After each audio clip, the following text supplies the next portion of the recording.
Domingo, meio-dia, almoço e ferrovia. Seja muito bem-vindo. Meu nome é Átila Almada, sou pesquisador da memória sobre trilhos há quase 21 anos e autor de 3 livros publicados sobre o assunto. Hoje eu quero iniciar um debate que vai ter 2 vídeos, para não ficar muito extenso, eu fiz essa divisão.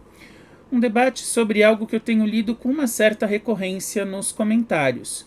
Toda vez que eu falo sobre o passado da ferrovia ou faço uma comparação entre o que existia e o que existe hoje, alguém diz assim: puxa, que saudade da FEPASA, como era bom quando a FEPASA existia, a FEPASA não deveria ter acabado ou a FEPASA deveria voltar.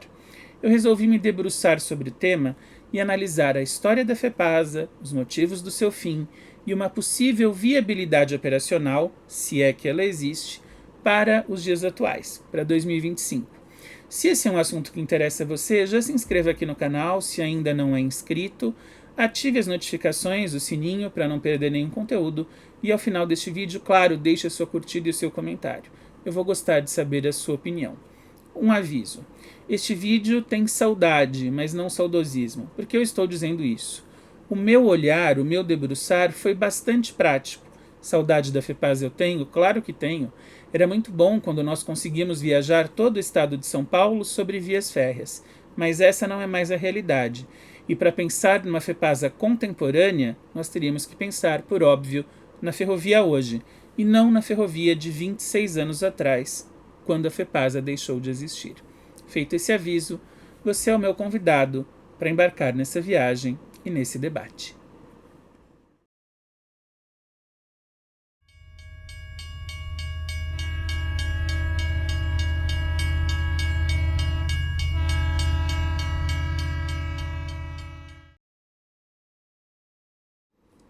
Para ficar mais tranquilo, para a gente entender e mais didático, eu dividi o tópico como era a FEPASA em subtópicos. Explico primeiro como ela foi formada, falo da estrutura de operações e material rodante e explico por que a FEPASA acabou antes de terminar, ou seja, ela viveu um processo agônico e bastante doloroso, sobretudo no seu último ano. Eu não vou aqui contar tintim por tintim da história da FEPASA, até porque eu já fiz isso numa série de 4 vídeos algum tempo atrás. Eu vou deixar os links aqui na descrição e se você quiser saber a história da FEPASA em detalhes, assista essa série de vídeos, ok? Muito bom. Dados básicos, então, só para a gente situar a FEPASA. A FEPASA foi formada, começou a operar em novembro de 1971 por meio de um decreto governamental que envolveu 2 governadores de São Paulo, Abreu Sodré e Laudo Natel. A FEPASA é o produto da encampação, bem dizer, da junção, das 5 ferrovias que operavam com origem no estado de São Paulo, que eram Companhia Paulista de Estrada de Ferro Araraquara, Estrada de Ferro Sorocabana, Companhia Mogiana de Estradas de Ferro e Estrada de Ferro São Paulo-Minas. Por que eu não estou incluindo a Central do Brasil? Porque a Central do Brasil era federal. Ela vinha do Rio para São Paulo e ela já havia sido federalizada antes de a FEPASA existir. A federalização da Central foi em 57, a FEPASA começa em 71. A FEPASA existe por mais ou menos 27 anos. Na verdade, sob a administração do governo do estado de São Paulo, ela existe por 26 anos e meio. Por quê? Em 1998, que foi o último ano de operações da FEPASA, ela é transferida para o espólio, para a Rede Ferroviária Federal, que já estava em liquidação. Então a gente tem que tomar muito cuidado. A FEPASA não foi imediatamente privatizada. A privatização foi um segundo passo e não foi feita pelo governo do estado. O governo do estado de São Paulo tinha uma dívida bastante grande com a União, que envolvia inclusive o Banespa, o banco e vários escândalos do Banespa, e para saldar parte dessa dívida com a União, ligada ao escândalo do Banespa e a outros problemas, o governo repassa a FEPASA para o governo federal. Isso em maio, final de maio de 98. Já havia, claro, a ideia de privatização da FEPASA, ela já estava sendo preparada pelo menos desde 2 anos antes, desde 96, mas o fato é que de maio de 98 até o dia 31 de dezembro, a FEPASA não recebe 1 centavo de investimentos. Ela operou literalmente como foi possível e em estado, como eu disse no início do vídeo, em estado agônico. Foi muito triste ver esse final da FEPASA, porque os funcionários sabiam que ia acabar e sabiam que não tinham o que fazer para além do que já existia. No dia 31 de dezembro de 98, oficialmente a FEPASA encerra suas operações. Já haviam sido feitos leilões pelo governo federal, vou bater nessa tecla, não pelo governo estadual, porque lembre-se, a FEPASA já fazia parte da rede, e aí ela foi dividida, ela foi loteada. O que era uma ferrovia só foi dividido em Ferroban, Ferrovia Bandeirantes Sociedade Anônima, que pegou basicamente as linhas da Larga e a linha da Métrica da antiga Sorocabana, e Ferrovia Centro-Atlântica, UFCA, que pegou a linha da antiga Mogiana. A São Paulo Minas, em grande parte, foi imediatamente desativada. Alguns trechos da FEPASA tinham operação conjunta de Ferroban/FCA com MRS Logística. MRS, que na verdade adquiriu os trechos que eram da rede, mas, por exemplo, entre São Paulo e Jundiaí, você via ali os trens da CPTM, os trens da MRS também, que chegavam a Campinas, e por Campinas vinham, de Campinas ao interior, os trens da Ferroban. A MRS, aliás, ainda opera em linhas que hoje são da Rumo, como, por exemplo, o Tronco Oeste, fazendo ali Tirapina a Pederneiras. Em relação às operações, a FEPASA foi muito mais uma herdeira do que uma construtora. Basicamente, os traçados ferroviários que cortavam São Paulo já existiam e a FEPASA passou a operar, de maneira unificada, o que era de outras ferrovias. Não que ela não tenha feito obras, ela até fez. Em alguns trechos que eram muito sinuosos, a FEPASA retificou, ou seja, transformou trechos com muitas curvas em trechos mais retos para aumentar a velocidade dos trens e diminuir um pouquinho o tempo de viagem. Por que foram feitas essas retificações? Porque muitas das antigas linhas atendiam, por exemplo, a fazendas de café que nos anos 1970 não produziam mais, ou se produziam, não utilizavam o escoamento ferroviário, então não havia mais necessidade de a linha passar por ali. Um exemplo de retificação é a chamada variante Boa Vista Guedes, construída em um trecho que era da Companhia Mogiana. Esse trecho original da Mogiana foi desativado e a FEPASA retificou ali. Dentro do trecho desativado opera hoje, por curiosidade, em parte deste trecho, a Associação Brasileira de Preservação Ferroviária, a BPF, na linha Campinas-Jaguariúna, tronco original da Mogiana. Durante as suas operações, a FEPASA desativou muitos ramais, linhas e estações consideradas menos lucrativas. Esse processo de desativação ele já tinha começado, ainda que de maneira tímida, no fim dos anos 1960. A Companhia Paulista, por exemplo, já estatizada, mas ainda administrada autonomamente, estatizada a partir de 61, mas com uma administração na qual o Estado não metia colher, desativou ramais menores, ramais de bitolinha ou de bitola métrica. E a FEPASA prosseguiu, só que ampliando muito esse processo. Na verdade, a FEPASA mediu quais estações embarcavam mais ou menos passageiros, mais ou menos carga, e não teve dó. Se, teoricamente, não valia a pena, passa o facão. Várias estações foram abandonadas, foram desativadas, ramais e trilhos. Exemplo clássico, ramal Cordeirópolis-Descalvado. A estação de Cordeirópolis, que existe até hoje, ela tinha duas plataformas em um V. Então, à esquerda ainda existem os trilhos, que é o tronco principal que segue em direção a Rio Claro, e à direita os trilhos que saíam para Descalvado. Esse ramal teve as operações de passageiros descontinuadas ainda nos anos 70, seguiu esporadicamente, muito esporadicamente com cargas até o início dos anos 90, quando foi desativado de vez e os trilhos foram simplesmente arrancados. Então a FEPASA ela visava uma operação mais enxuta. O curioso é que, embora mais enxuta, era uma operação que dava muito mais prejuízo, porque, como toda boa estatal, tinha lá a sua cabidologia de empregos comendo solta. Uma outra coisa importante de falar nas operações da FEPASA é que ela gerenciava trechos de bitola métrica e larga. Não havia uma unificação de bitolas que tornaria a operação muito mais fácil. Por quê? Vamos lá. Troncos da antiga São Paulo Minas, Mogiana e Sorocabana eram em métrica.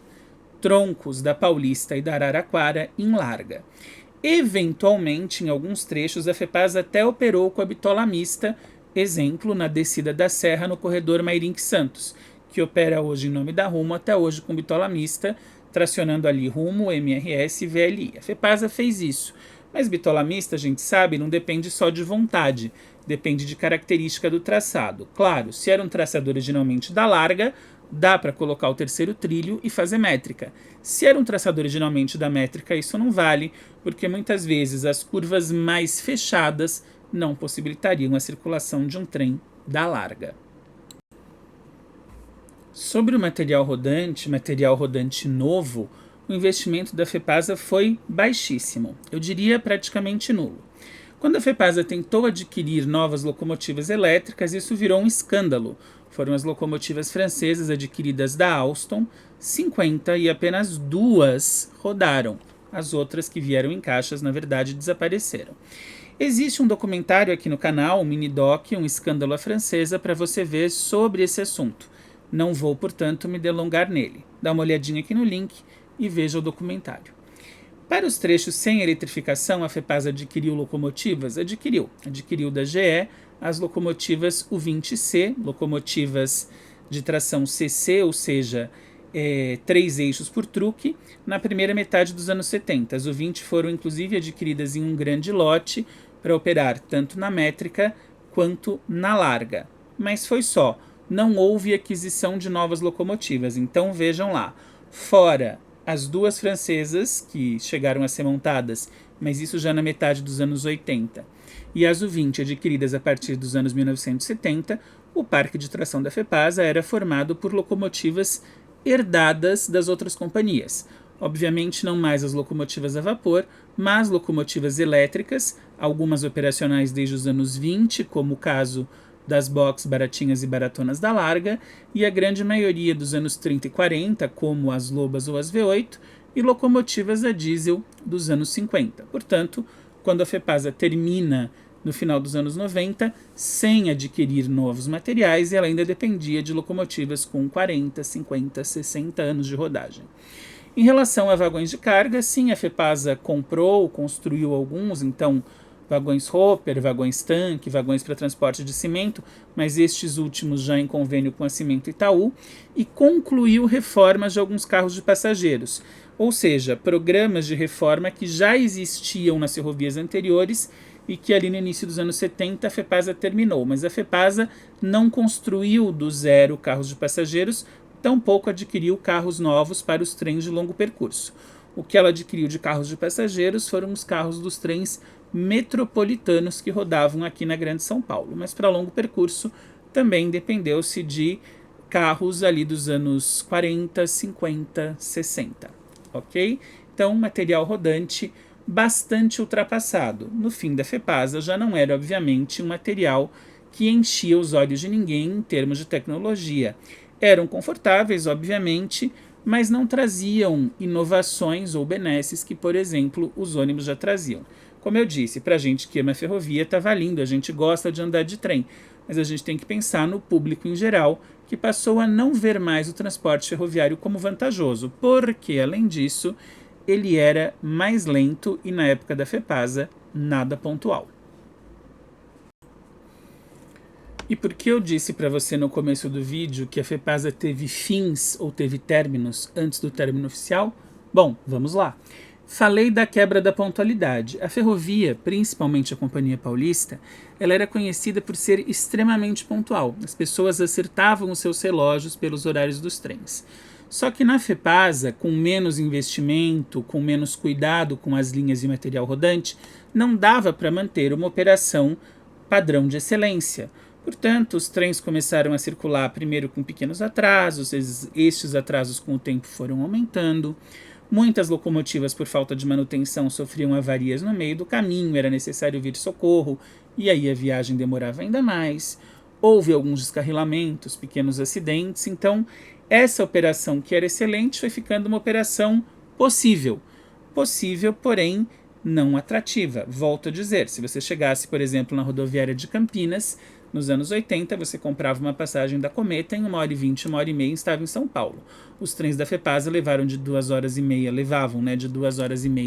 a 3 horas, fazendo paradas, quando a viagem Campinas-São Paulo por ônibus era direta, e embora fossem mais baratos, não eram pontuais. Você comprava, por exemplo, passagem para um trem às 19 horas e corria o risco de embarcar depois das 21 e chegar em São Paulo depois da meia-noite, quando já não tinha metrô.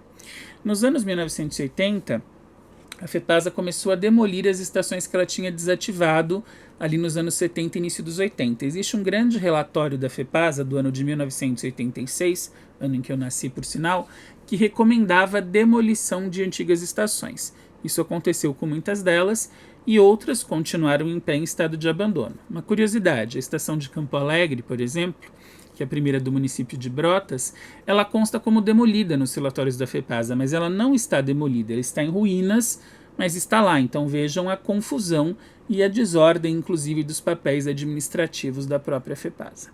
A FEPASA canibalizou diversos equipamentos. O que é uma canibalização? É você pegar um equipamento que funciona, encostar e começar a desmontá-lo em partes para fornecer peças para outros equipamentos que estão rodando.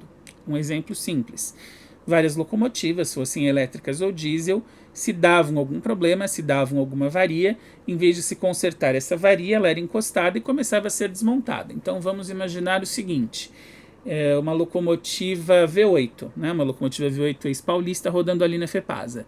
Digamos que ela teve um problema de rachadura nos truques. Essa locomotiva é encostada, em vez de se consertar esse truque não serve mais, mas ela fica ali e precisa de pantógrafo, tira, precisa de farol, tira, precisa de controle, tira, precisa de peça de motor, e a locomotiva ia sendo depenada até que não sobrasse mais nada e a carcaça fosse jogada fora. A mesma coisa aconteceu com vagões de carga, a mesma coisa aconteceu com carros de passageiros.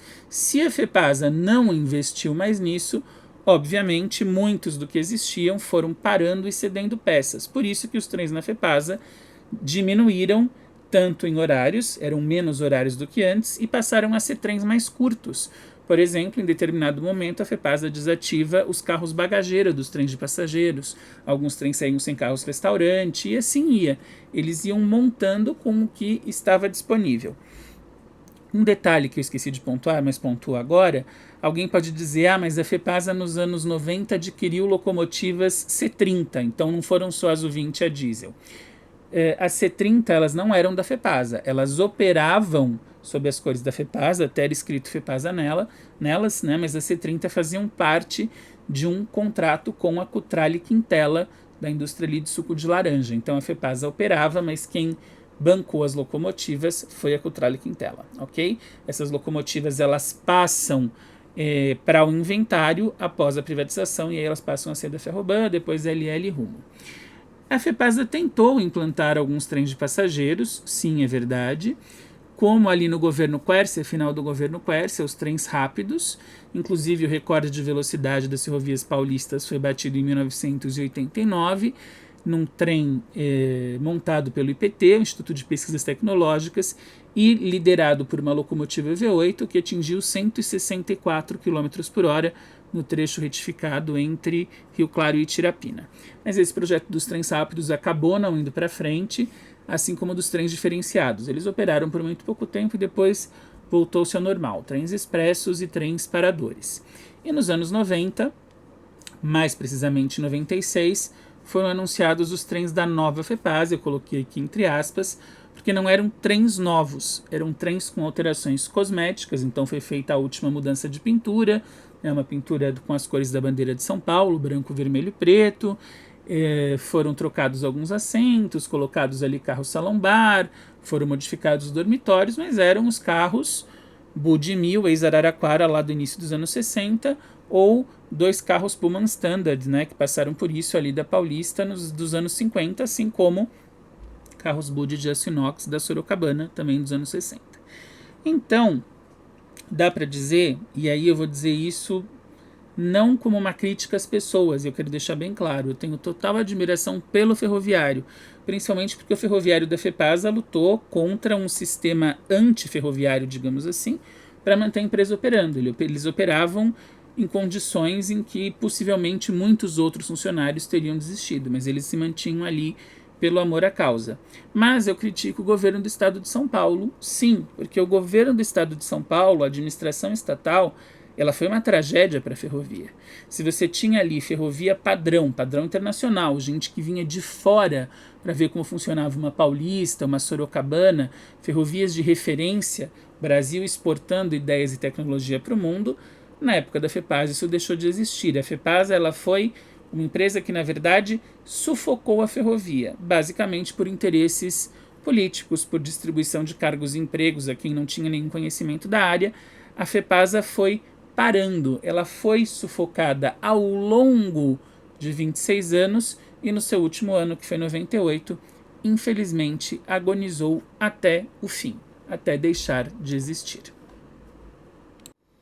Eu espero que você tenha gostado bastante desta primeira parte do vídeo e não se esqueça de estar aqui no próximo domingo ao meio-dia para a segunda parte, na qual eu vou analisar que parâmetros ou que padrões a FEPASA teria que seguir na hipótese de estar operando ainda hoje no ano de 2025. Até domingo e um grande abraço.